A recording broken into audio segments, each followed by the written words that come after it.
या जगाला शांतीचा आणि क्रांतीचा संदेश देणारे महापौर्णिक तथागत भगवान बुद्ध, जगद्गुरु संतश्रेष्ठ तुकाराम महाराज ज्यांनी या स्वराज्याची निर्मिती केली ते छत्रपती शिवाजी महाराज, डॉक्टर बाबासाहेब आंबेडकर या सर्व महामानवांना मी या ठिकाणी अभिवादन करतो. आणि आजच्या या वक्तृत्व करण्याच्या स्पर्धेचे औचित्य साधून ज्यांचाच विद्यार्थ हा कार्यक्रम या ठिकाणी घेतला जातो त्यांना सुद्धा या ठिकाणी नमन करतो. आणि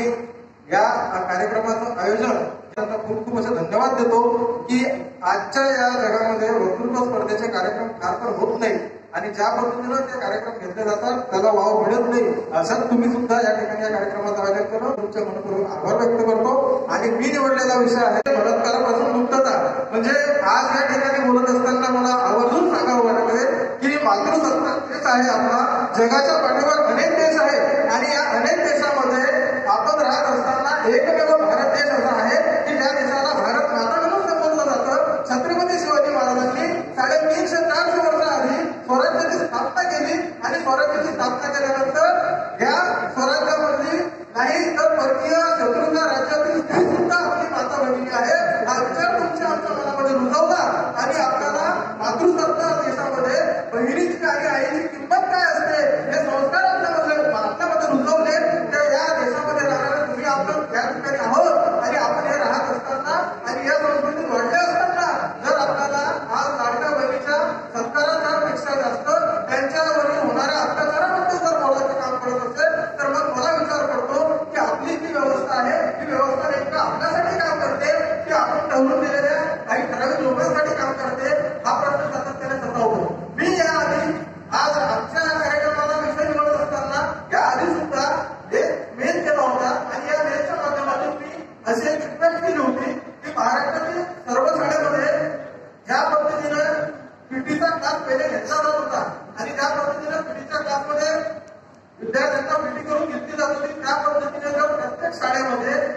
शाळेतल्या विद्यार्थ्यांना कवायत पीटी याच्या ऐवजी जर लाठी काठी कुस्ती कराटे ज्ञान दिलं गेलं आणि हा जीवन जर सरकारकडून काढला गेला तर कदाचित हा जो होणारा अन्याय हा कुठेतरी थांबू शकतो. हे मी नुसतं बोलत नाहीये तर मी आता प्रत्यक्ष सरकार दरबारी मेल सुद्धा केला होता आणि मी आज या ठिकाणी आवाज यासाठी सांगत आहे की इथे बसलेली सर्व मंडळी ही वक्तेगण आहे, हे कुठेतरी जाऊन बोलणारे लोक आहेत आणि ही लोक कुठेतरी जाऊन हा विचार जनामनामध्ये पोहोचवतील, त्या लोकांमध्ये रुजवतील आणि पर्यायाने ज्या ज्या ठिकाणी तुमच्या माझ्या व्याख्यान राहतील, ज्या ज्या ठिकाणी तुम्हाला मला बोलायची संधी मिळेल त्या त्या ठिकाणी आपण या गोष्टीचा आवर्जून उल्लेख केला पाहिजे. फक्त गणपती मंडळ असू दे, दुर्गादेवी मंडळ असू दे, नाहीतर कुठले मंडळ असू दे, त्या ठिकाणी आपण सांगितलं पाहिजे की तुम्ही केलेला कार्यक्रम फार चांगला आहे पण यासोबतच तुमच्या गावामध्ये तुमच्या या खेड्यामध्ये तुम्ही या पद्धतीनं मुलींसाठी कशा पद्धतीनं तुम्ही हे कार्यक्रम आयोजित करू शकता किंवा त्यांना कसं प्रशिक्षण देऊ शकता हा मुद्दा सुद्धा तुम्हाला या ठिकाणी लक्षात ठेवावा लागेल. कारण काय झालं आहे की आज आपल्या समोर एक उदाहरण येते ते म्हणजे